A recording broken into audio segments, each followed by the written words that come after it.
I welcome everybody present here on the dais as well as there in front of me to this 8th Social Change Annual Lecture on this exciting theme, the female voice, reinstituting life.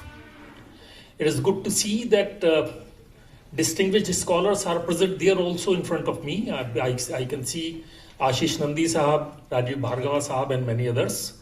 So this itself speaks about the attraction this theme and this speaker have created.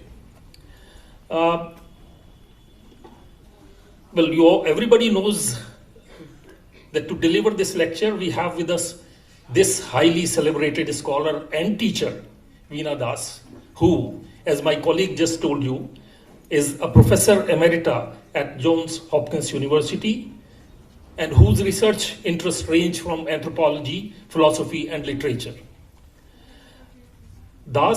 Professor Das, widely respected for her thought-provoking ideas, has been honored with numerous prestigious awards and honorary doctorates.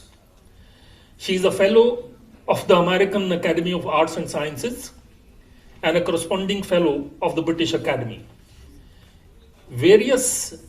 So many years of teaching and research and an extensive list of highly acclaimed publications have left her imprint across generations and geographical borders. And through the translation of her writings into several foreign and Indian languages, her ideas have also crossed over linguistic barriers. Professor Das, we are privileged to have you as our guest speaker today. Thank you very much for coming here, and we are honored to have with us Mr. K.N. Srivastava as the chair of today's event. Mr. Srivastava took over as IIC director in 2019 and has been instrumental in taking the center to new heights. His career journey has spanned various institutions, including the Indian Foreign Service, Central Services, and IAS.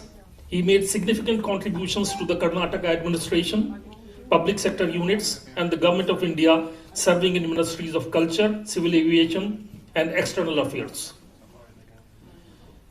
His commitment to excellence has been evident throughout his career. Mr. Srivastava, thank you for accepting my request to chair this event despite your busy schedule. Thank you very much. We are also delighted to welcome Mr. Rahul Sharma, Senior Managing Editor from CH Publications. Mr. Sharma excels in optimizing editorial workflows, enhancing quality, and ensuring compliance with publication ethics. Thank you, Mr. Sharma, for joining us. Ladies and gentlemen, I just want to say a few words about the Social Change Annual Lecture Series. It's a sort of acknowledgement of the contribution made by the people before us. The series began in 2019. It owes its origin to the efforts of Mujkund Dubey, then CSD president, and Manoranjan Mohanty, then social change editor. First 3 lectures had already taken place before I joined. Meaningful support from Mujkund Dubey as CSD president and Manoranjan Mohanty as the chair of the CSD's Research and Publication Committee helped me take the baton forward. Manoranjan Mohanty is no longer the RPC chair, and Mujkund Dubey is no longer with us. The support of the current CSD president, Padma Bhushan K. Srinath Reddy, and Professor Rama Baru, the new RPC chair, has facilitated the onward journey of this lecture series. The Social Change Annual Lecture Series has had the privilege of hosting lectures by celebrated scholars such as Gopal Guru, Uma Chakravarti, G.N. Devi, Veena Agarwal, Madhav Gadgil, Barbara Harris-White, Krishna Kumar, and now Veena Das. In the backdrop of the theme of today's lecture, allow me to highlight the fact that the lecture series has consciously shaped itself as an equal platform for the female voice as well, with 8 lectures featuring 4 male and 4 female scholars. I am grateful for the sustained support from IIC, CH Publications, and CSD, which has made this lecture series a prestigious event. For today's event, I am particularly indebted to Mr. K.N. Shrivastava, Ms. Smriti Sudhakaran, Associate Editor Marketing Services of SAGE, and Ms. Sheila Sabu, Administrative Officer of CSD. Their guidance and their teams have made meaningful contribution to organizing this program.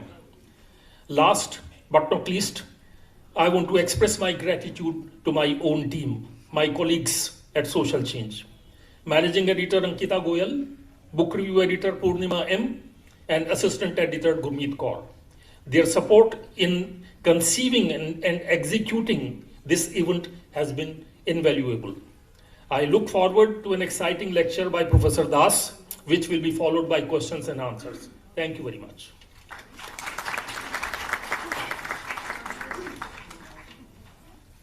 Thank you, Professor Riaz Ahmed. As Riaz has mentioned, the Social Change Annual Lecture is the most prestigious event which CST organizes every year. And eminent people have delivered this lecture in the past.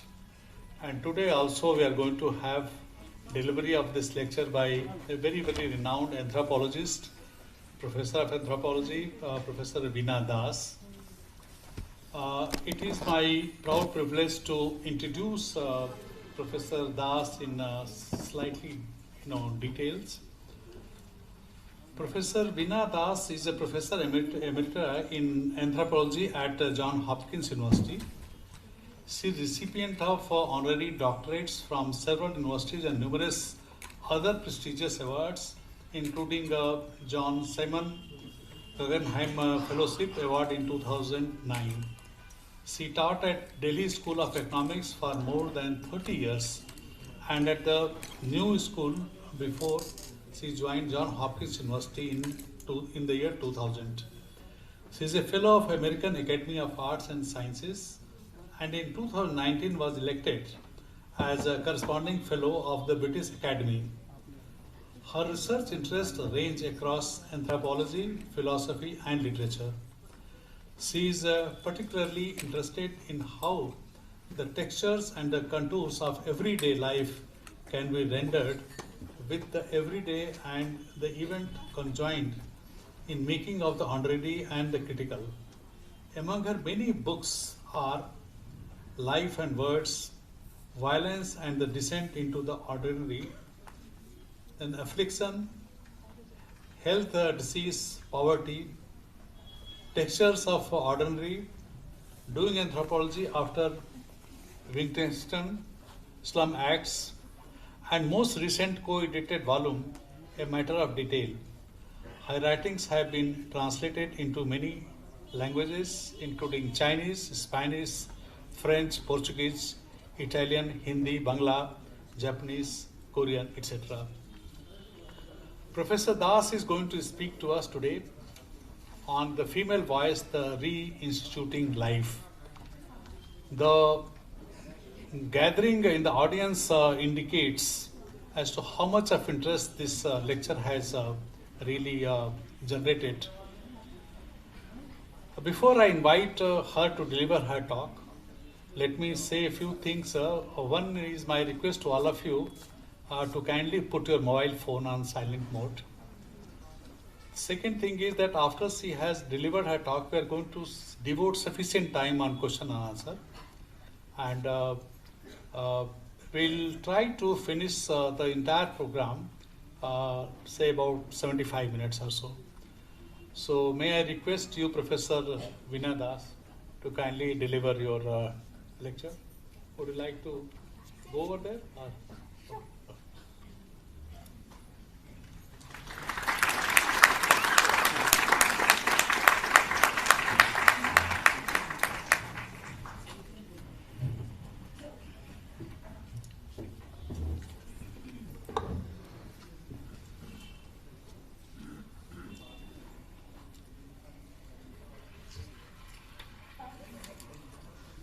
Mr. Srivastava, Professor Riaz Ahmed, members of the audience.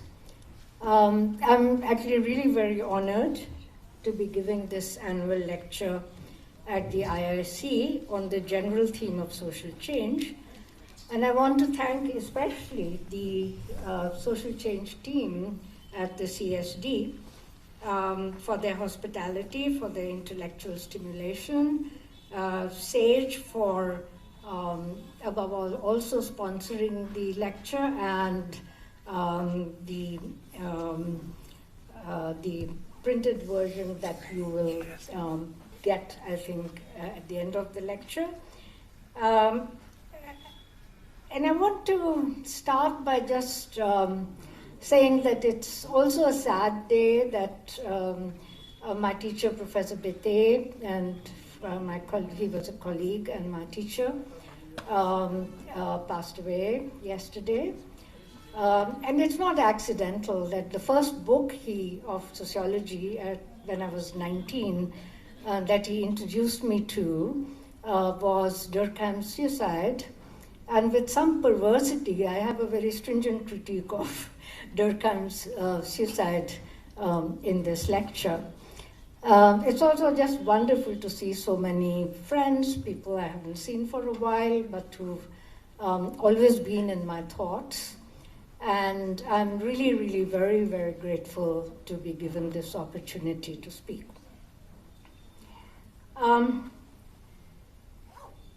So I begin, and I have one request. I tend to mumble, and so at the back or somewhere, if you see that I'm not reaching out to you, just call out so that I can bring the mic in alignment with myself. Okay. So I begin today not with an argument, but with a mood. One could call this mood as reflecting the darkness of a time that leads a sober historian such as Reinhard Koselleck to say that the disposition to kill should be seen as somehow natural to the human, and that leads Stanley Cavell, the writer of Emersonian perfectionism, to call human life itself as a crime scene, the inhuman as a possibility of the human, not its aberration. Together, these writers show the absurdity of a vision that would make anthropology or sociology as the science of variation of the human condition, as if we know in advance what the limits of the human body or the human voice are. Nor can a project be one of providing a correction to different versions of the civilizing mission through which Western thought has managed to cast historical failures of other societies as their ontological condition, whereas the violence of the West was cast as a temporary aberration. I do not look for very subtle formulations of this claim, but instead cite the philosopher Emmanuel Levinas, who has no hesitation in saying that while there are many cultures whose national literatures contribute to ontological pluralism, I cite, it is Europe which, alongside its numerous atrocities, invented the idea of de-Europeanization, which in turn represents a victory of European generosity. He adds that Europe has many things to be reproached for. Its history has been that of blood and war, but it is also the place where this blood and war have been regretted and constitute a bad conscience of Europe, which is also the retour of Europe.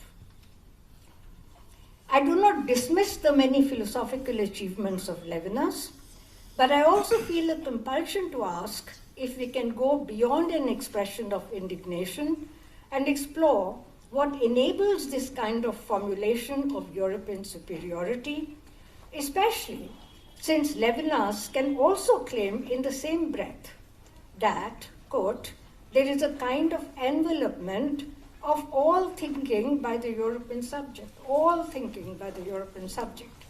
And he says this without knowing anything of Buddhism. In other words, you need not know anything in particular to be able to know everything. Without being able to fully justify the paths I take to address this issue, perhaps because of the mood in which I write, given the moment, I think one aspect of the diagnosis of the arrogance of the claim that all thought is enveloped by Europe, I wager, is that the history of the subject in Europe shows that the modern subject emerges by painful exclusions of certain kinds of negative figures, particularly the criminal and the mad. My concern here is not to trace the slow historical shifts in the making of the subject to subjection, to that of government of self and other, and finally to the culture of confession. I am interested in another aspect of the problematic of exclusion. A figure that seems to be missing in the conceptual formation of exclusion in Foucault, who propagates this entire notion of the subject having a history, is the figure of the woman. I do not mean to say that women are completely missing. They are very much present in the story of the government of the household. But what I mean to say is that they do not appear in the story of the history of the subject. It is as if their confinement to the domain of the household somehow disqualifies them to be the protagonists in Foucault's theory of the history of the subject. Now it would be obvious that the kind of dividing practices through which the figure of the criminal or that of the mad person could be excluded from the social body could not be applied to women. After all, their participation in the making of life, sustaining forms of life, providing the labor of care to others is not in question. And one could go further and say that Foucault also encounters the cruelties perpetrated by some women on children, for example in abnormal or in what he calls the disorders of the family, as well as the cruelties women are themselves subjected to. Yet the only move he makes towards the question of subjectivation is to suggest that it is the criminal acts of such women which make them available as subjects for the knowledge projects of psychiatry as a discipline. The only other avatar in which we encounter women is the figure of the hysteric women, where he feels that the coupling of power and resistance becomes frayed because the hysteric woman, through the excess of expression, is capable of continuously producing new symptoms. Thus, two pictures emerge here for what place is made for women in the theory of the subject.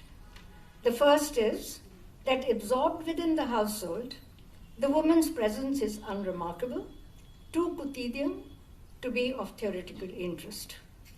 The head of the household should learn to govern women as he learns to manage wealth, cattle, lands, but she seems to leave no other traces in the archive. The second picture is of the woman who has committed a crime, often against children, who remains unintelligible and hence is a subject of interest to psychiatry, or the hysteric, who also defies the psychiatrist by her ability to constantly produce new subjects of her condition. New symptoms of her condition. As Cavell had articulated this issue, on one side is the suffocation of the woman's voice, and on the other side is the excessive expression. Underlying both conditions is the evasion of life as it is lived, both when it is being sustained through the labor of women against the many misfortunes and tragedies to which the living are subject, and the fragile network of things and people that sustain life get broken. When relations fade, neglect and abandonment seeps in the everyday, leading to small and large defeats. My claim is that a response to the violence secreted in everyday life demands that life be reinstituted. So I'm not saying reformed, I'm saying life be reinstituted. But that project leads us to a radical redefinition of the place of the woman, not as an abstract figure of thought, but through singularity of life, as encountered in individual men and women. If anthropology had once prided itself for showing the empirical unfolding of the sheer diversity of life forms that could be again gathered through the application of theory under such abstractions as variations of the same human condition, or the acquisition of culture as second nature, this project could be accomplished only at the cost of imposing concepts from above that masked a pernicious epistemic domination under the guise of theory. But let us step back for a moment and ask, can we change the ground of these discussions by not so much refuting these arguments and thus placing our faith once again in reason to correct itself, but by asking what might help us loosen the grip of the demand that we move from the particularity of our encounters with real human beings in the generality of concepts that can be then stamped with what Foucault called the Cartesian moment in the career of thought. I am not advocating an escape from reason into some other realm, call it the realm of imagination or emotion, or resorting to a sentimentality and nostalgia for times past, but proposing that we arrive at our own inhabitation of reason through other routes. One possible route, I wager, is to make a shift in the weight assigned to the ordinary, and how it might establish different norms on how life is sustained through the female subject that invests authority in speaking and writing of the ordinary. So the next section is life as re-inhabitation. In a remarkable commentary on the project of anthropology as a description of life as a rehabilitation through a descent into the ordinary, Jocelyn Benoit, this is the very famous French philosopher, considers the implications of taking life not primarily as an object that one can see from the outside, as if it had boundaries that separated it from other things in the world, but something we render only through a mode of participation or accompaniment. The passage from my book, Life and Words, that he found most compelling for this vision, he calls it one of the peaks of the book, is the following. Excuse me for quoting myself, but actually I'm quoting Benoit quoting me. There is a complex relation between a life and life, so that how one lives in relation to one's own and others' deaths turns out to be a project of how one protects not only a form of life over disputations, criticisms, and recognitions in the fact of change, but also how one protects the institution of life as lived in the singular. For Benoit, this passage should be read in the background of my claim that anthropological work is at its best when it can acknowledge the limits of the knowing subject and a disappointment with knowledge, or rather, a disappointment with a picture of knowledge, in which the expertise of the anthropologist is said to be laid on the messiness of lives to make it speak to the universalizing project of determining answers to such metaphysical questions such as, what is life? What is the human condition? In Benoit's words, quote, something anyway may still remain of the philosopher's arrogance in the posture of the anthropologist. That is to say, the position of the one who knows. The agents do not know why they do what they do, and thus who they are, but the scientist knows. It is not so much an achievement as a definition. I think it's a brilliant line to say this is not something that's been achieved by definition. The scientist knows, right?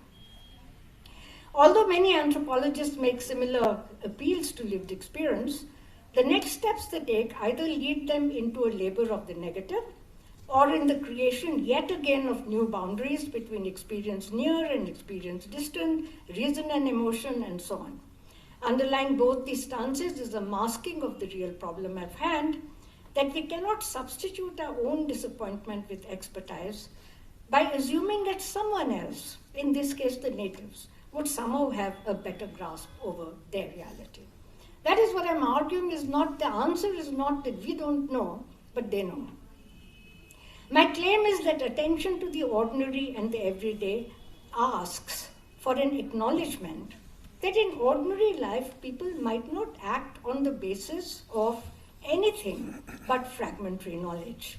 They might not be masters of their situation or have a God's eye view of the world in which their actions unfold, as Austin's essay on excuses and Lodge's interpretation of the vulnerability of our knowledge show. Yet concepts that Wittgenstein calls humble, rather than the super concepts scholars long for, are born and enable actions to be taken within these situations of uncertainty, contingency, and the force of sheer accidents.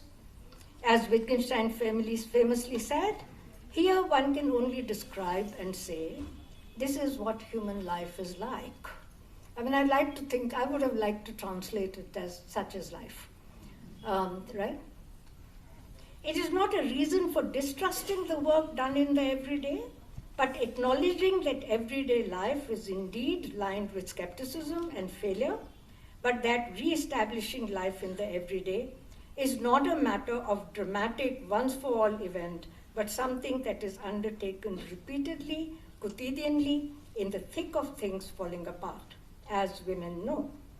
To the poet Fayaz, who bemoans, "Ek bakiya udheda ek siya, yu umr basar kab hoti hai," you know, a stitch, unraveling it, stitching again. How can life be lived like that? My interlocutors in the field would remind me, if not through words, then through their gestures or their actions, that it was precisely within that mode that life was lived. Let me step back here and try to decipher why such a vision of life is seen as threatening to so many founding figures of anthropology. Here is Claude Lévi-Strauss, whose majestic work on mythology showed an underlying logic in primitive thought, rescuing it from the charges of emotivism, but of course, on condition that ethnography does not cede the task of thinking through myths to the conceptual formulations that the natives have of it. So here is the citation. "We would risk committing sociology to a dangerous path, even a path of destruction, if we then went one step further and reduced social reality to the conception that man, savage man even, has of it." And actually it's not accidental that Levinas says it took a European to see what savage thought is really about. So Lévi-Strauss speaks not of life, but of social reality, as if standing in a frontal relation to us. The implication is that what we as anthropologists or ethnographers see is reality as something solid, but what they, the natives, see is only putative reality. This adjectival modification of reality is not from Lévi-Strauss, but from McDowell, who uses it to say that some experiences, such as feeling wounded by the cruelty done to animals, because for some people animals may feel like companions, are not hallucinatory, but their reality does not qualify as reality for everyone. It is indeed their reality, but for purposes of analysis, it only reaches the level of putative reality. Social reality then qualifies as reality when it stands closest to natural categories, as the concept of second nature implies, in relation to what is assumed to be first nature. And I'm happy to talk more about it, but this is what has allowed recently, for example, 40 philosophers, led by philosophers from nowhere else but Oxford, to say that transgender identities are fake identities, right? It's because of this idea that second nature ultimately has to have a theory of first nature. And that's where it seems to me that the introduction of something like putative reality does enormous damage. My own argument on what is at stake, as I hinted in the opening paras of this lecture, is to shift the weight from reality, social or natural, to the hosting of life in defining the subject of anthropology, because it allows me to see how violence and forms of death are secreted within forms of life, rather than taking reality as the object of analysis and then cutting it into social, natural, putative, or whatever, something that confronts one from the outside, as in the famous wall that blocks you as you try to walk through it as if it were a curtain. I mean, it's very interesting that all these arguments in favor of saying reality is solid actually assume reality is hurtful. But that reality can be joyful is something which does not come through precisely because life is actually, in positing reality in this way, life is in fact evaded. Again and again in the history of anthropology, life has emerged as a candidate and then has been set aside in favor of such abstractions as social reality or submerged within other concepts such as society as a sui generis entity. As an example of the withdrawal from the everyday as a condition for anthropological thought to arise, consider the difficulties that Durkheim confesses to when he speaks to arrive at the notion of collective consciousness by merging of the individual consciousnesses. This is a long quotation, I'll just give you a small amount of it. The product of this synthesis, that is of individual consciousnesses into collective consciousness, is a whole world of feelings, ideas, images that follow their own laws once they're born. Indeed, the life thus unleashed enjoys such great independence that it sometimes plays about in forms that have no aim or utility of any kind, but only for the pleasures of affirming itself. This is, I think, what scholars find unbearable in one day. The question of Durkheim, his synthesis of individual consciousness into a single collective consciousness, is that of determining how does the individual come to be attached to the collective. That is, I'm not doubting that there is a whole lot in Durkheim, where he talks about prohibitions, he talks about asceticism, he talks about the manner in which the use of punishment to create future memory is imposed on the individual, which is why society is ever present. But why would they be attached to this notion? This is what he has to say. For Durkheim, this attachment to the collective has a quality of a kind of delirium, in which women are afforded very little participation. He says, stimulated by the collective experience of congregating amidst the sacred, participations are pulled away from ordinary occupations and preoccupations and moved to the point of delirium akin to religious state. Right? So what attaches them to the collective consciousness is not a rational acquisition, that was Kant's view. For Durkheim, it's a certain kind of delirium from which women are in fact excluded. In his work on suicide, Durkheim makes his exclusion of women from collective life even more explicit. Quote, as she lives outside of community existence more than man, she is less penetrated by it, society is less necessary to her because she is less impregnated with sociality. She has few needs in this direction and satisfies them easily.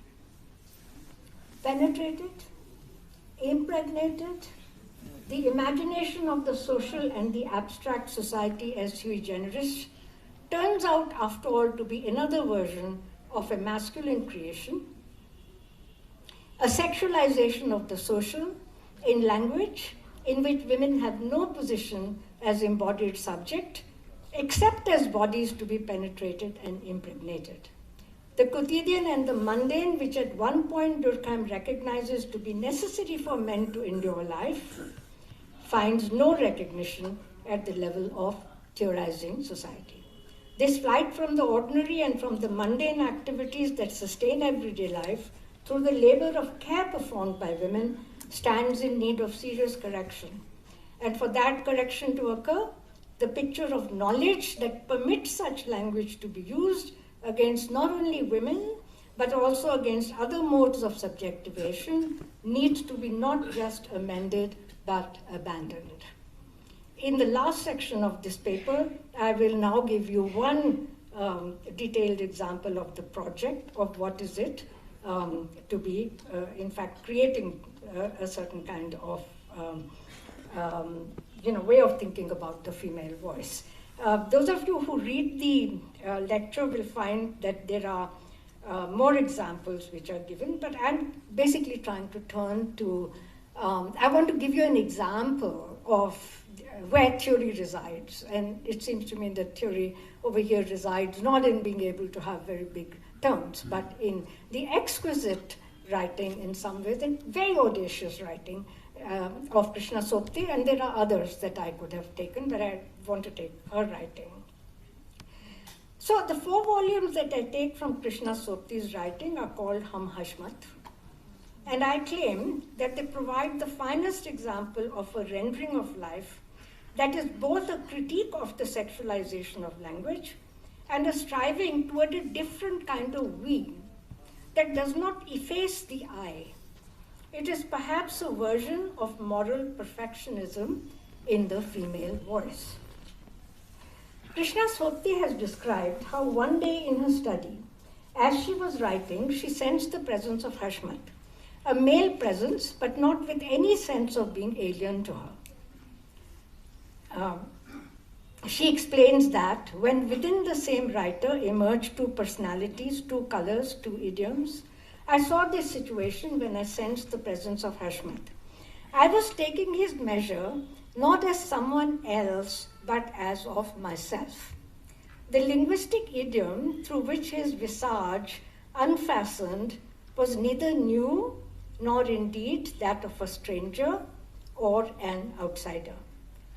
That Hashmat is not an imaginary but a literal presence impresses on Sopti, and she allows herself a touch of surprise. As she says, I did not find in Hashmat's writing anything new or out of the ordinary. His thought was not borrowed from somewhere else, nor were the character of his words alien. Perhaps Hashmat was the form that the many layers of the city took. This is one of the most important statements I've ever come across, which is to say that Hashmat and Krishna and Sopti, right, 3, I call it a samas, right? The way that they appear over here is actually the layers of the city, right? It doesn't have to say very big words. It's absolutely, I think, one of the fantastic acts of theorizing. He says perhaps Hashmat was the form that many layers of the city took. This was also not a reinvention of Sopti, yet there was one event that was wondrous for Sopti, and this is that when she wrote as Hashmat, the handwriting became sliding from right to left, whereas hers own was straight. And she never managed to write by finishing, by putting the top line. So the letters have a certain wildness about them. So while I do not have the space within the confines of this lecture to elaborate all the details, grammatical and aesthetic, that go into the compound word, that is the samas of Sopti, Hashmat, Krishna, the bold vision of bringing the self towards a completion lies precisely in her being able to accept Hashmat in an undramatic way, as if his appearance was as natural and ordinary as the sun rising from the sky every morning. I relate here 3 scenes. First is the scene of Sopti's writerly self, and here is the voice of the street orator. The second scene that I take is, the fact that the Krishna always maintained a civil distance between herself and her characters, but there's one scene that happens in which, her famous character Mitra Marjani actually slides into Sopti. So that's the second scene. And the third scene that I want to do, I call Hashmat's gift. And I won't take away the surprise from you, but there's something in which I think those who knew Krishna know very well that she never spoke in Punjabi. If you tried to speak to her in Punjabi, she would respond in Hindi, right?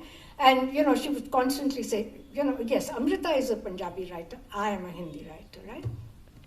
So what Hashmat gives her is actually for a while to recover or to overcome this taboo on Punjabi that she has.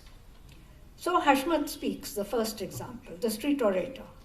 Hashmat's mode of initiating a critique is to greet his addresses, usually a writer or editor, through terms of address that I heard many times when I was young, during meetings on street corners, in election rallies, and in less refined circles of street-level poets during musharas.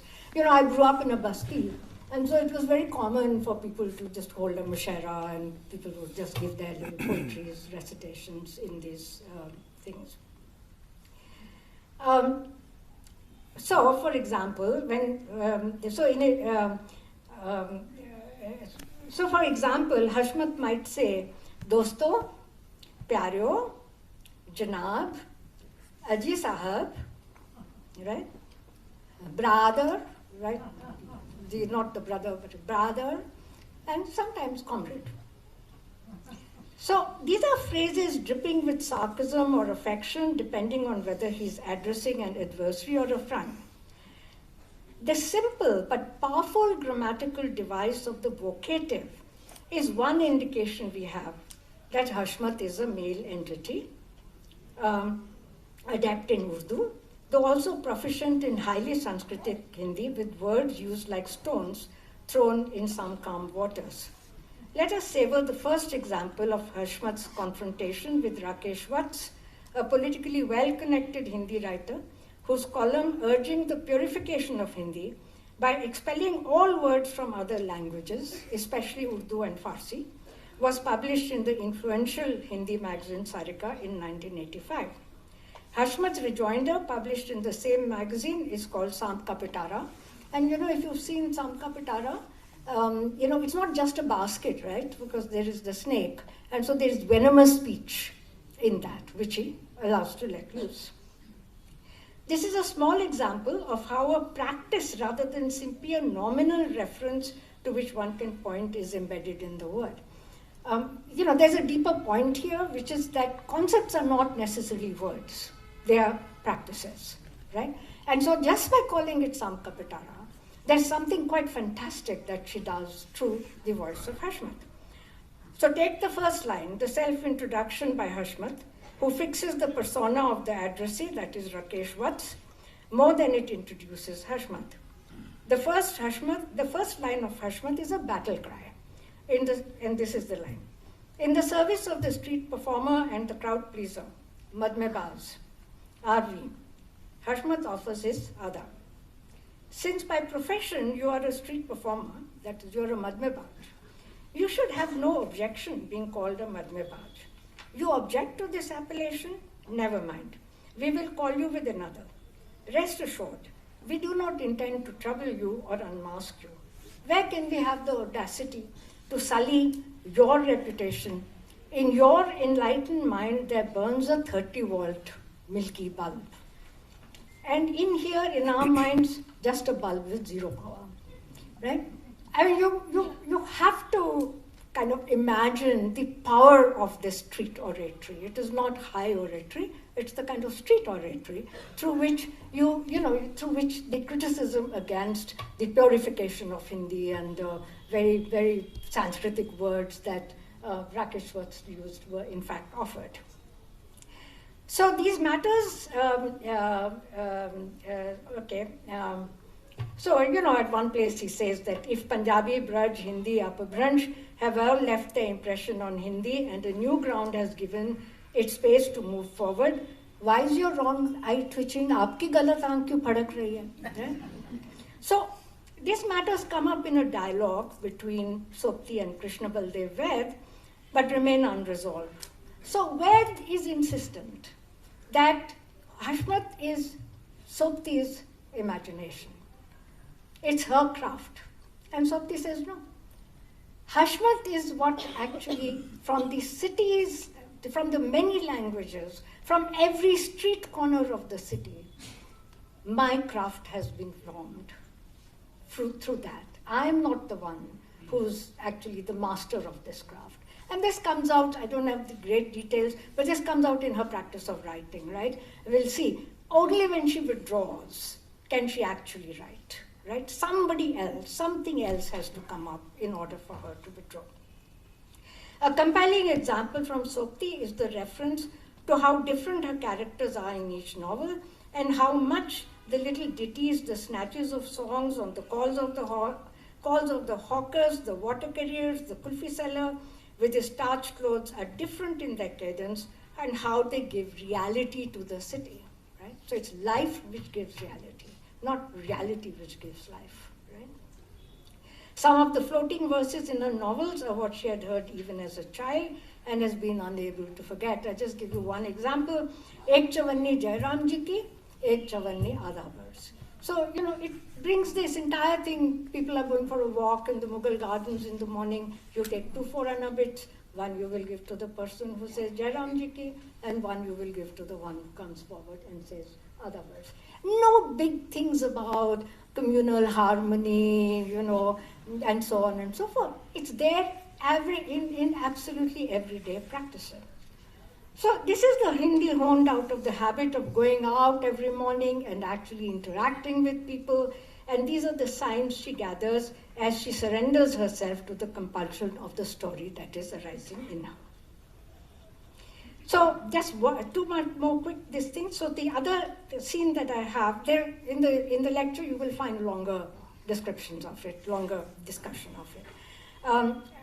So in introducing herself to Hashmat, she says 1,000 times did we bow before time. Hazar bar satka kiya, right?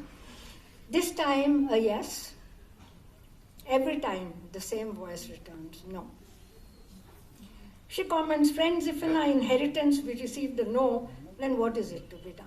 So it's not like I'm going to go kill somebody because of the fact that I didn't get what I wanted, right? It's, if not this time, maybe next time, right? My own sense of this inheritance of a negation through which Sopti introduces herself is that it has something to do with how Sopti's writing emerges only when she recedes and yields instead to a force, a compulsion coming from yet another way of making her hands an instrument for another. So, when she says over there that the truth is, she says that the soul of the writer and the soul of the story both hover around the table. Suddenly you become someone other, each word a body, a soul, a smell. It is your hands that are moving, but you feel the presence of someone other who's writing. If you claim that it is you who are writing, the characters line up and warn you. It is not you, Sahib, it's we who are making you write. Right? So this notion that in order, when I'm talking about the female voice, I'm not saying this is the woman speaking in this way. I'm saying it's the ability in a certain sense to recede, to come forward, to allow a whole lot of plurality and multiplicity to come within the voice. So the other theme is the normative domestic, and I think you'll enjoy hearing it, so I'm going to read a little bit of it, which is, one day she's attending a party.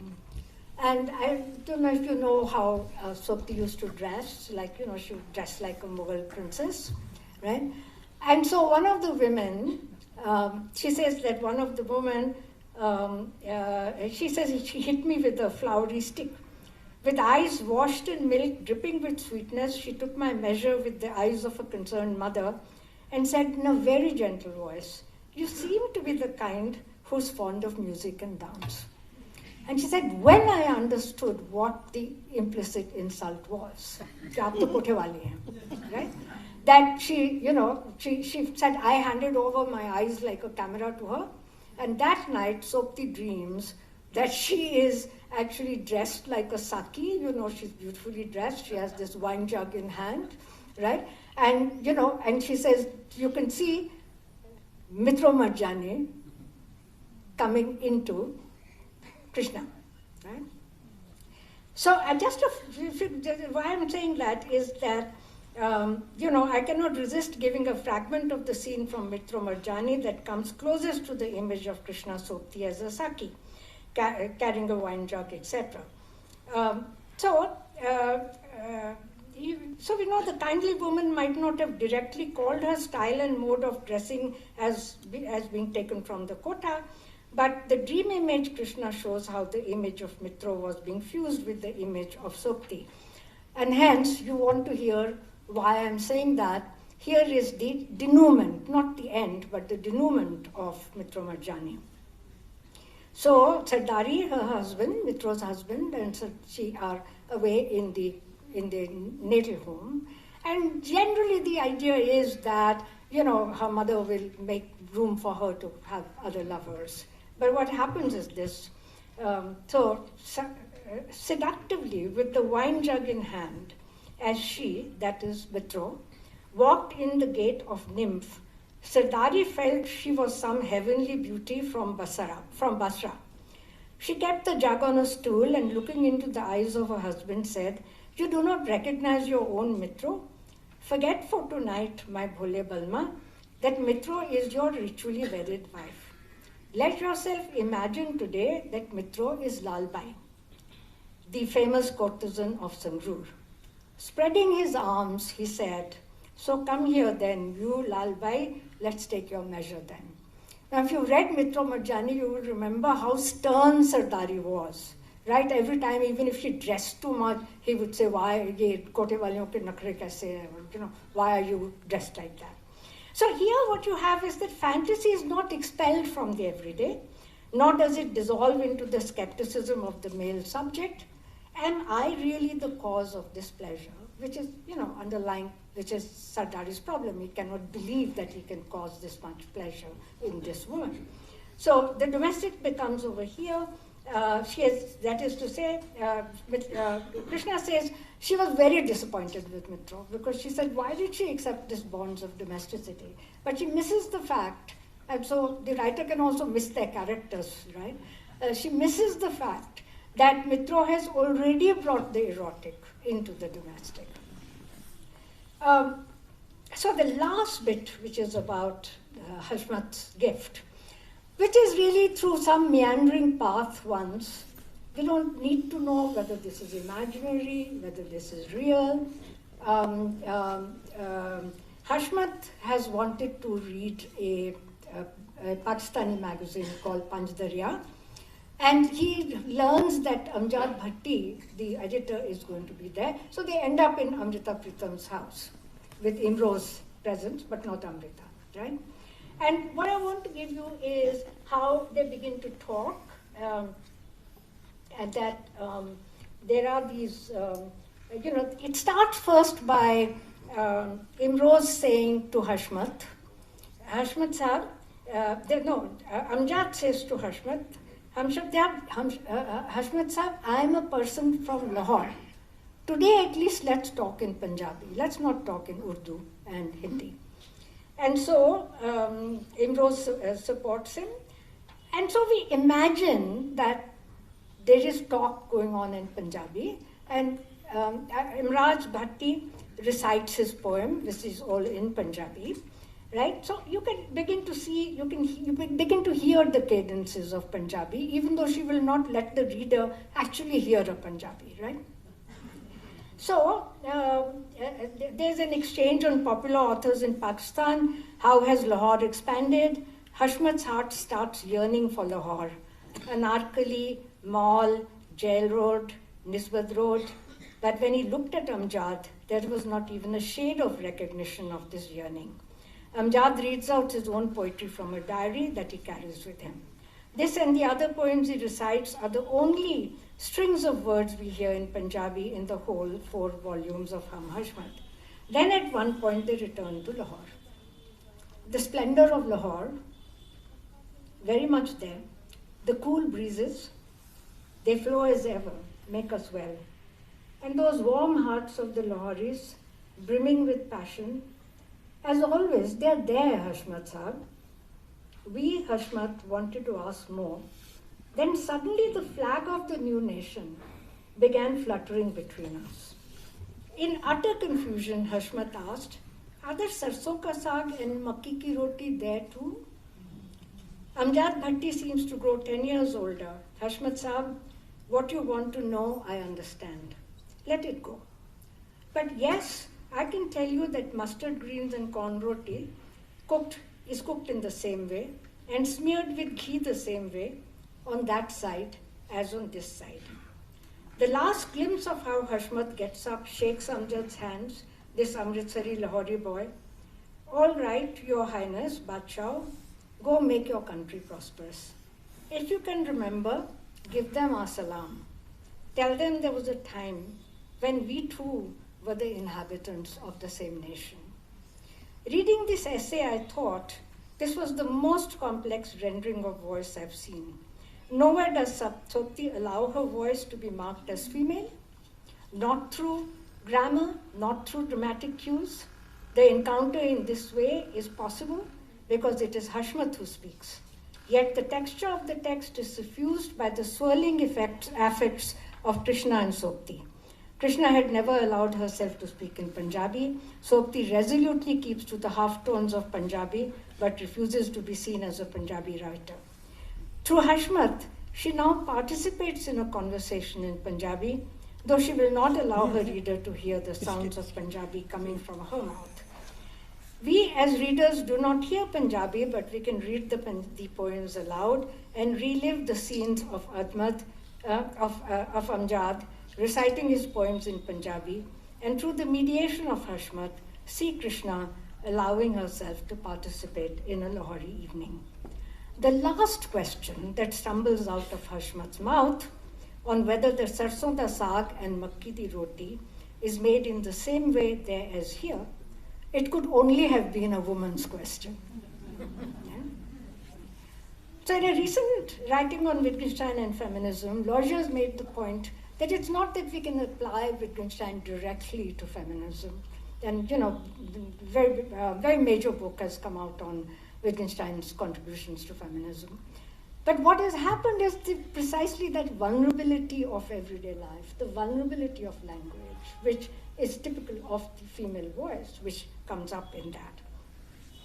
So it remains for us, so what I want to say over here is, in the writing of Krishna Sopti and her quiet acceptance of Hashmat as a male presence within her own body of writing, we find a fierce defense of Hindi, energized by many tongues and a weaving together of domestic, erotic, and political scenes that all demonstrate how the female subject can absorb the masculine voice without being overtaken by it. Hashmat's street oratory, his confrontation with language purifiers, his encounter with young Lahori editor, all are at one level episodes in a male voice. Yet they are composed, sustained, and given their ethical pitch by Sopti's own investments in the ordinary. The cadence of street calls, the taste of makki ki roti and sarson ka saag, the remember rhythms of partition cities, the figure of the courtesan smuggled back into the domestic. It remains for us to ask if anthropology, and by implication social science, can receive this gift of thinking in the feminine mode from literature, and thus find a joining of ethics and politics in the reinstitution of life. The female voice in the movement of thought as a descent into the ordinary is not to shun reason, but recognize other paths. The multiple and complex overlap among Sopti, Hashmat, and Krishna shows us how the female voice might be defined not only through forms of exclusions, abrogation, and the stance of unintelligibility. They are all there. I'm not saying that the burden of not being recognized, not being made intelligible, assuming all the oppressions, they're all there. Nevertheless, we also see the plenitude that Krishna Sopti audaciously makes her own and allows us to make ours. Thank you.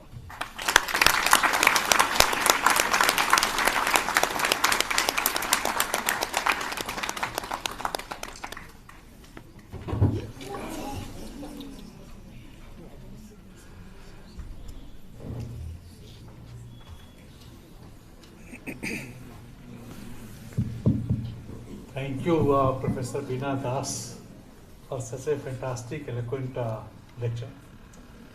Ladies and gentlemen, now the floor is open for question and answer.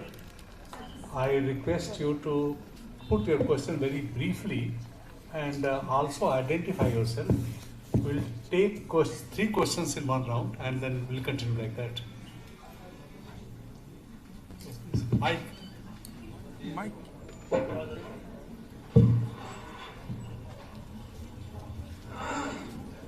Please identify yourself, sir. Myself is Umesh Prasad Singh. I am Umesh Prasad Singh. a student of English literature in the University of Calcutta.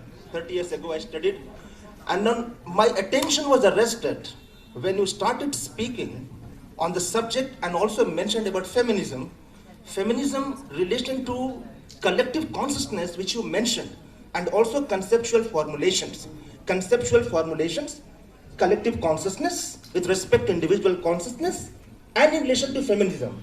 You mentioned beautifully, and it was wonderfully exposed, and also it was expounded well.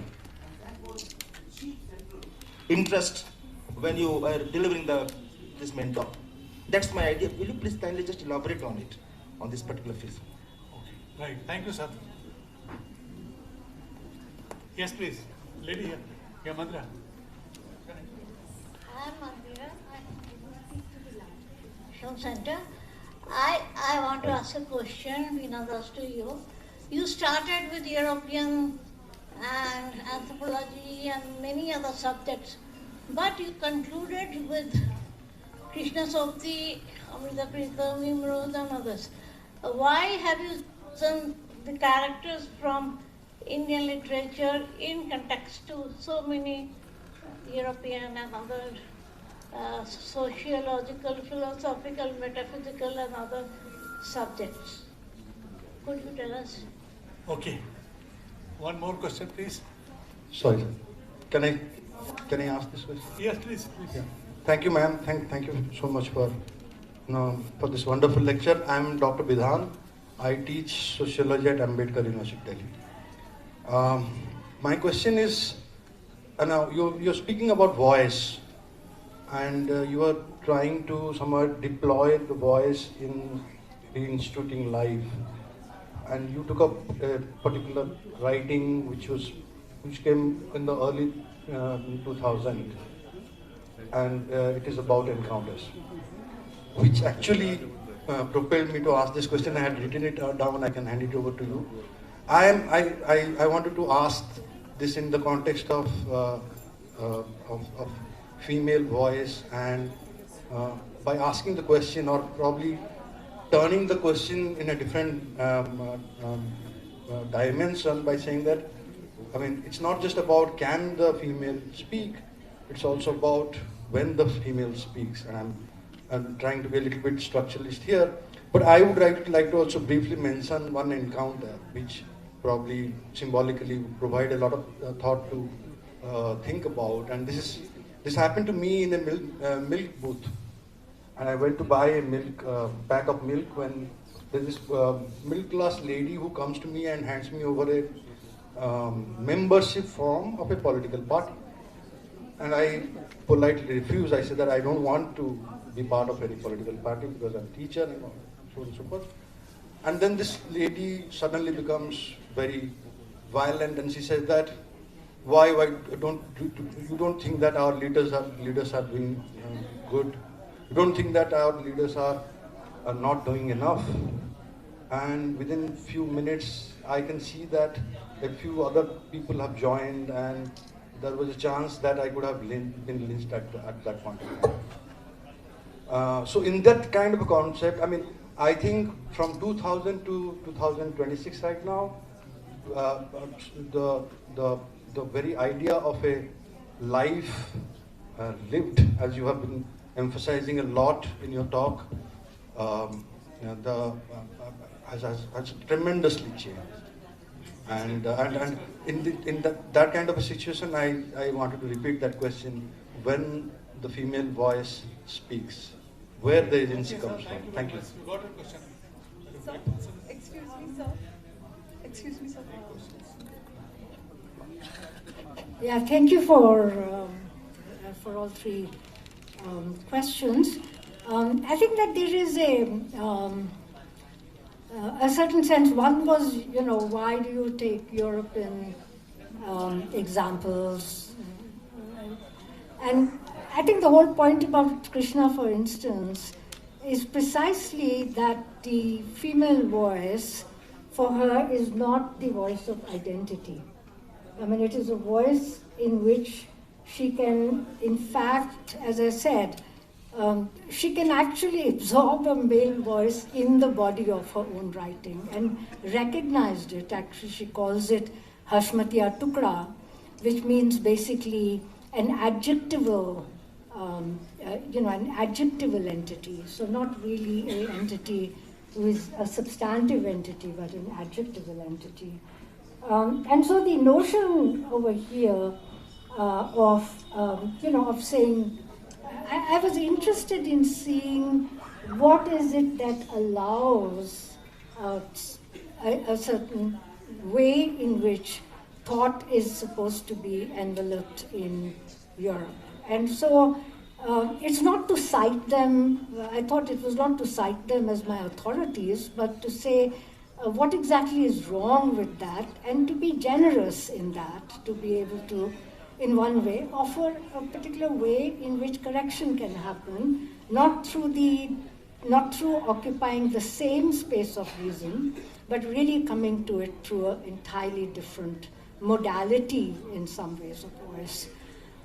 So the second, the other question was around voice, and I think there I might have misled you into thinking about the voice in very literal sense. I certainly think of it in very concrete ways that Krishna Soti makes it available.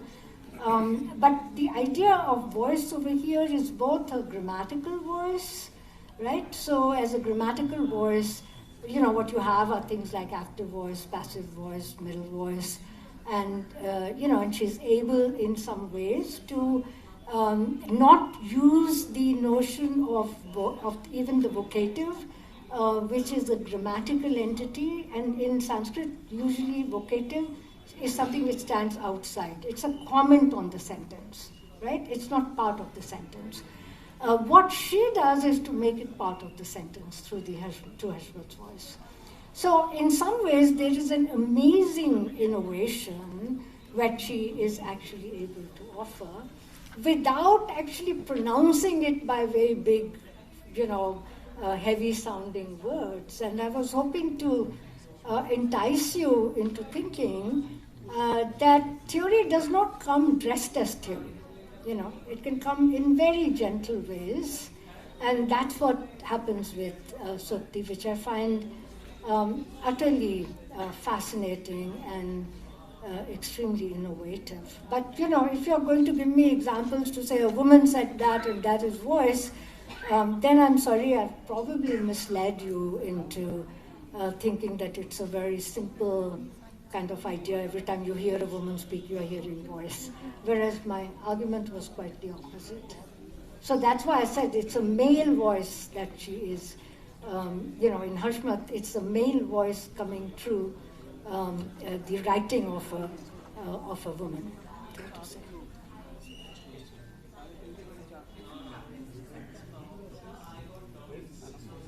You're thinking of Gayatri Spivak, and I think that's a question best put to Gayatri. I don't want to speak for her. But obviously for me, the issue is not like that women cannot speak.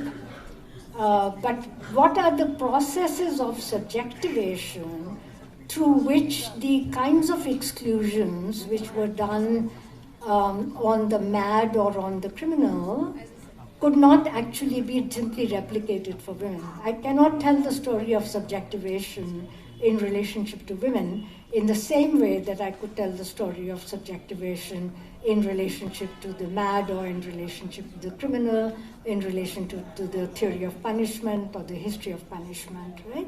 And I think it's that I was trying to say. A lot of people have said, Foucault did not take women very seriously. But the question is what allowed him to not do that, given that they are women, not only in his writing, but in all the texts he studies. For example, in Seneca's writings, where he has the letters to his wife or the letters to his mother, they are always pedagogical, right? So his mother is heartbroken that he is leaving, and she knows that he has been asked by Nero to commit suicide. But all he does is he actually gives her a lecture of saying how she should be stronger rather than recognizing the actual voice that his mother is articulating. So my problem is not Gayatri's problem. I think that my problem is a very different problem here.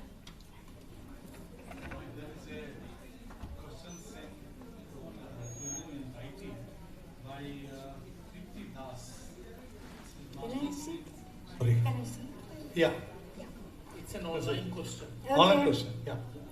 So you say, can a knowledge system born from the Cartesian moment ever truly accommodate the female voice without demanding that women unlearn embodiment in order to be heard, or is women's historical silence not a lack of voice at all, but the product of a rational epistemology that consistently refused to recognize embodied truths as legitimate knowledge? Okay. So the Cartesian moment in Foucault, when he evokes it in the hermeneutics of the self, is accompanied with, it's a problem of method for him, right? He's talking about three reflexive modes. He's talking of memory, he's talking about method, and he's talking about, I forget the third one. So as a method in relationship to the Cartesian moment, what he's saying is that it's that I don't have to do any self-transformation. As a knowing subject, I only need to know, and that's sufficient. Whereas in the pre-Platonic or in the Roman period, whether it's the Epicureans or whether this is the Stoics, or the Cynics, some kind of self-transformation was necessary in order for knowledge to happen at all. And the Cartesian moment splits that, right?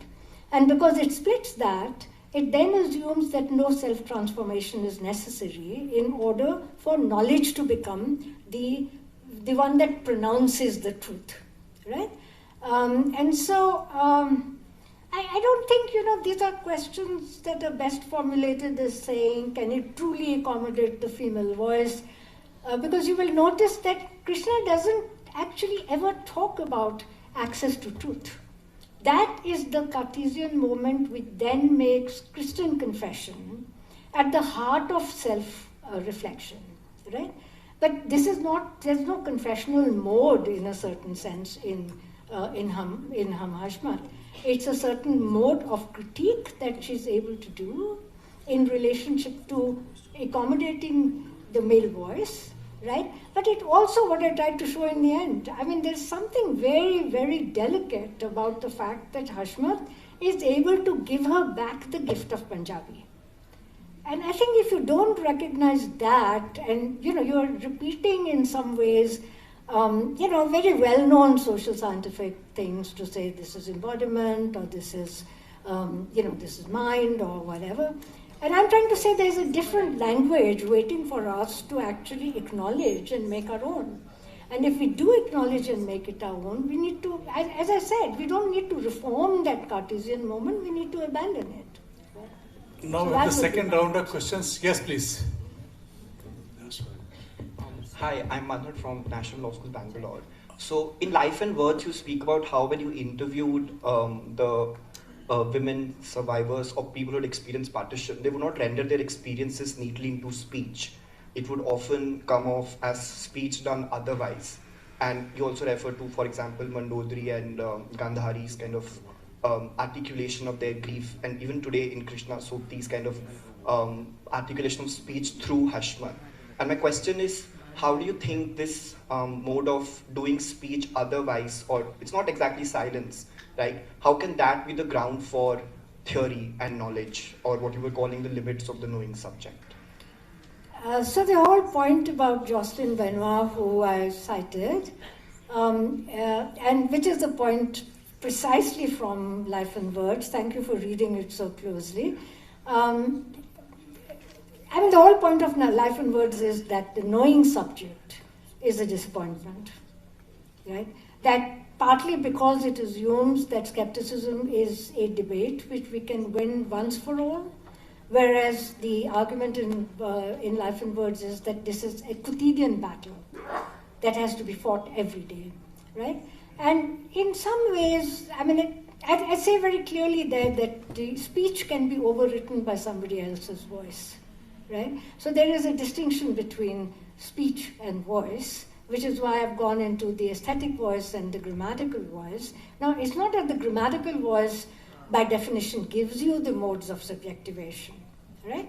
But what I've tried to argue is that instead of the knowing subject, what one has to start with is the acknowledging subject. So I don't have to have certainty to know that you are in pain, right? And in fact, in my later work, you will see I bring up Wittgenstein's notions about primitive response, which is when he says that your immediate primitive response in seeing somebody who's, like holding their hand like this, your child is holding his hand like this, the mother doesn't say, am I certain that he is in pain? Her first instinct is to help the child. So in things like torture, what happens, and if you see my book, Slum Acts, you will see that,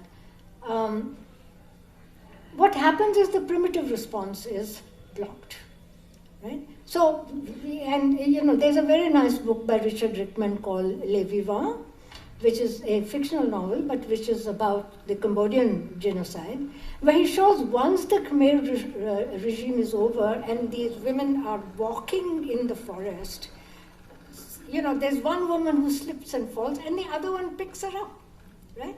This was forbidden during the Khmer Rouge period, right? Or in torture victims, one of the things when we sleep, we often do is we put our hands around, we have a protective gesture towards ourselves. Part of the torture thing was people would be parading those who are who were tortured because they would want to protect themselves, to hit them on the hand because they had to sleep with their hands like this, right? So in one way, I would just add that to Life and Words, I wasn't clear then about the primitive response, but I was very clear about the acknowledging subject. So say, how can we have knowledge is to defeat my argument, which is you don't have to have certainty. Knowledge is not the pinnacle. I think it's the acknowledgement through which we can come to when we come to knowledge through that route, we assume that error is something which is normal to life. Yes, madam. So, Anjali Bhatia, LSR, Lady Shri Ram College, Department of Sociology. Can you just speak in the mic? Okay, I said Anjali Bhatia, Lady Shri Ram College, Department of Sociology. So, Professor Das, a very elevating lecture. Thank you so much, though you call it a descent into the ordinary. My question is, I was reflecting on this project of reinstituting life. And we began by referring to Durkheim, and it takes one's mind to things. So in the project of reinstituting life, is it expunged of things? Are there things at all? And what would be the status of things if that be the case? Thank you, that's a great question. Oh, sorry. Okay. Yes, lady beside. Good afternoon, good evening ma'am. My name is Soumya. I am doing my PhD from Jamia Millia Islamia from Department of Sociology.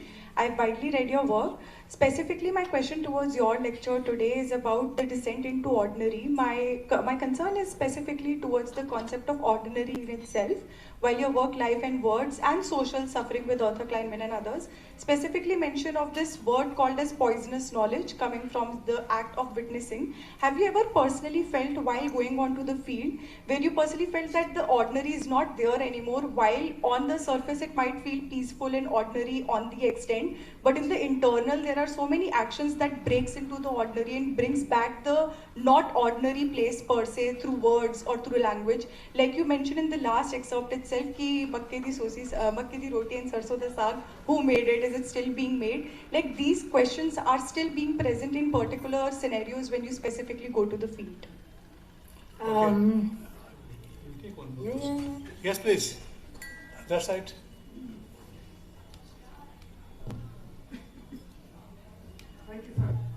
My name is Kartar Kapoor. I'm a student of comparative studies in the evolution of history. Ma'am, I need your permission to speak in Hindi rather speaking in English, because I can express better. Yeah, आप हिंदी में बोलिए ना. Okay, ma'am.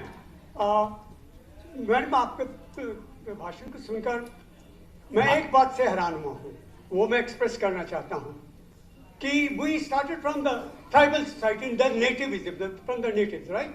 We have reached over here. आज हम बात कर रहे हैं कि आज क्या हो रहा है. मेरा प्रश्न ये है कि जो ट्राइबल सोसाइटीज वर्ल्ड ओवर है, तो फीमेल वॉइस जो है, female voice in the tribal societies, female voice in the tribal societies कहाँ से चला और कहाँ पहुंचा, और हमारा जो समाज है इस वक्त चल रहा है, फीमेल वॉइस जो इसका है और उसका, इसका कंपैरिजन क्या है? Thank you. Okay. Female voice, Indian outside. Yeah. Yes. Okay, so let me just say for the first two, both great questions. So I don't know if you noticed, but I speak about reinstituting life, not necessarily just form of life. So in Wittgenstein, the decisive thing is form of life, and Cavell says, you know, there's a vertical horizon, there's a vertical and a horizontal aspect. And very often, the vertical aspect has been taken to mean biological life. And I'm actually arguing that there are not just two, but many, many dimensions. And by reinstituting life, I'm trying to say it's not just that life obviously needs form in order to be made visible. By reinstituting life, I'm saying that it means that from the singularity of life, there have to be ways in which there is a movement outward into rules, into institutions, into whichever externalities have to be dealt with. So, in my ethnographic work, for example, when you think about, and that's the point about singularity, I've tried to say that you don't actually see life somewhere, right? You only see it in singularity. However, the reinstituting, it's actually an analogy might be, we used to think earlier that, only after a great illness does the body need to repair itself. Now we know that actually DNA is getting broken 7,000 times a day, right? And so the reinstitution is happening all the time, right? And so I'll just give you one example. If I asked myself during COVID-19, how did poor families survive? They survived through the work of women. And they survived through the work of women because women had extremely sophisticated understandings of how to manage money. So, in some of the work that I've done, I've tried to show that there were at least 5 financial instruments that poor families used, in order to have the circulations of money necessary to put food on the table, to see that the child's education does not get disrupted, to see that other illnesses can be dealt with, and so on. So by reinstituting, that's what I mean. I don't mean just that you can give it a particular form, right? That's that's the question. That's what is, and I owe it really to Jocelyn that he did an amazing presentation on Life and Words after the French translation came out. And I think he picked this up from Life and Words to say that what you're talking about is not just form, but reinstitution. So that's the direction. The second question that you had was about female voice. I'm not very given. One of the things that I tried to do was to say that if in the end we are just going to have the same boundaries, to say this is the West, this is India, this is, I'm trying to think of a more dynamic way of thinking where you don't end up by basically creating, simple boundaries of the sort that we are all familiar with. So in that sense, so there are clearly, let's say, if you look at things like testimony of rape victims, you will find everywhere that standing in a court, a woman's locutionary competence is doubted, for example.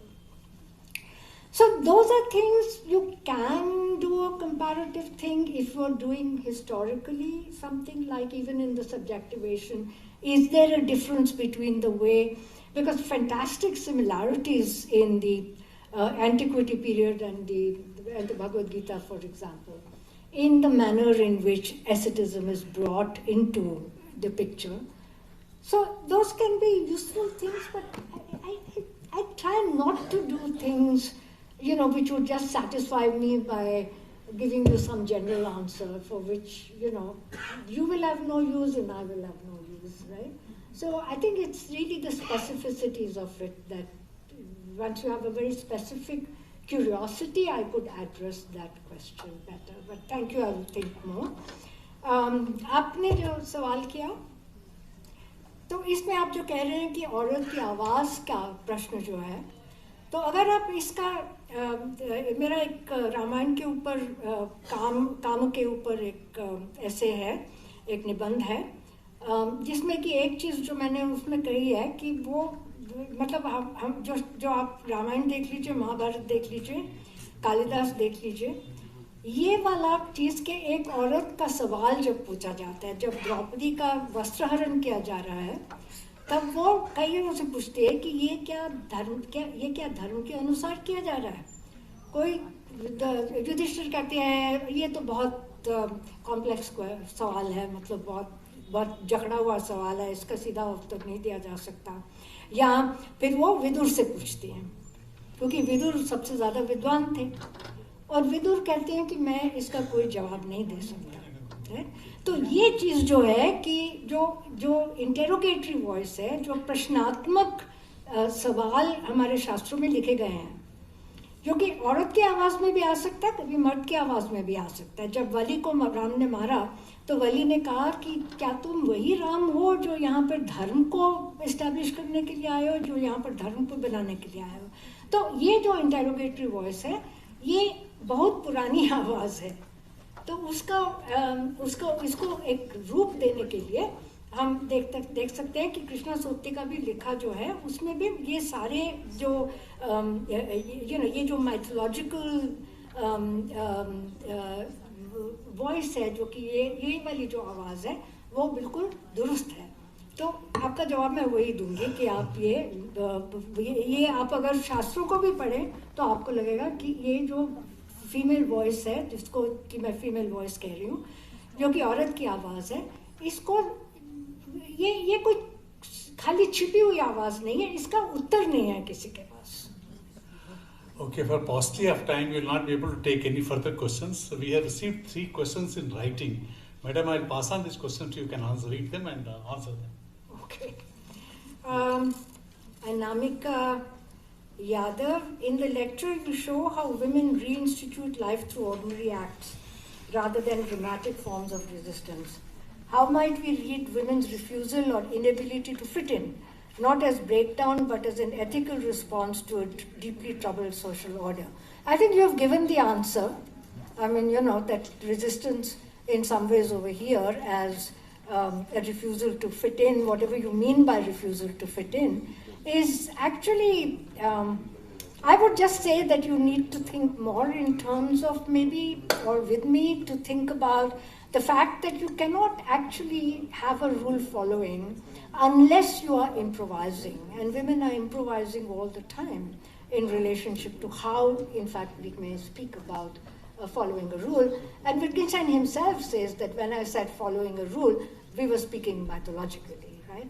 And so in one way, it's not like some people fit in and some people don't fit in. I think this is a constant process of trying to make your culture your own, and in that sense, getting it to respond to individual lives. But thank you for that question.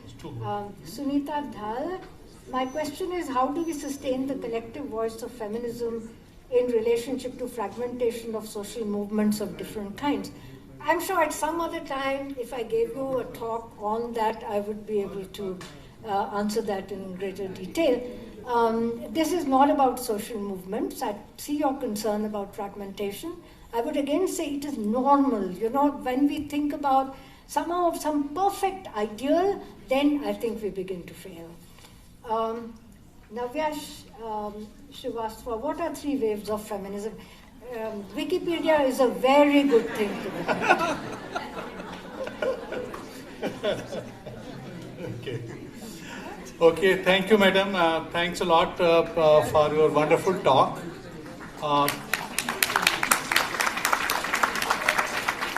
Your talk has, given a lot of food for thought for each one of us, and we'll certainly be looking forward for more such talks by you at the IIC. So before we end the program, may I request Mr. Rahul Sharma to kindly propose a vote of thanks.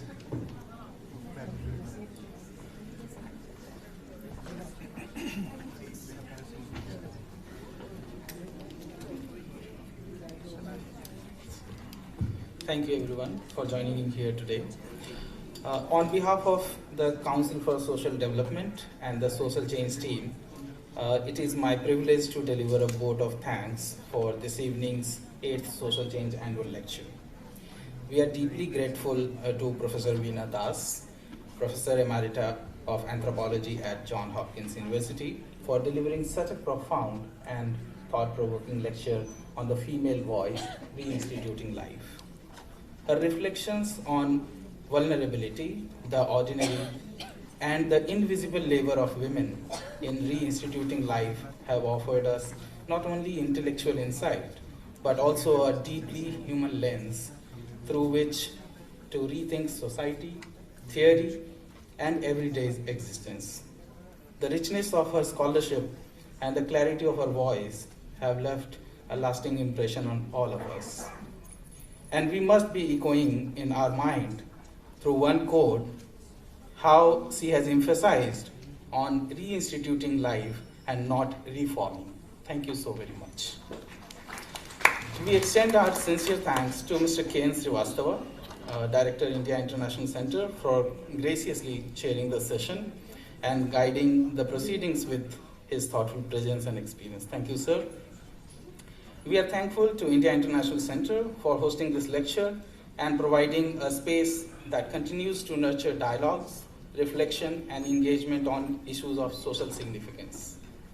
Our appreciation also goes to our colleagues from SAGE for their continued support for such engaging and scholarly conversation and knowledge dissemination. Thank you.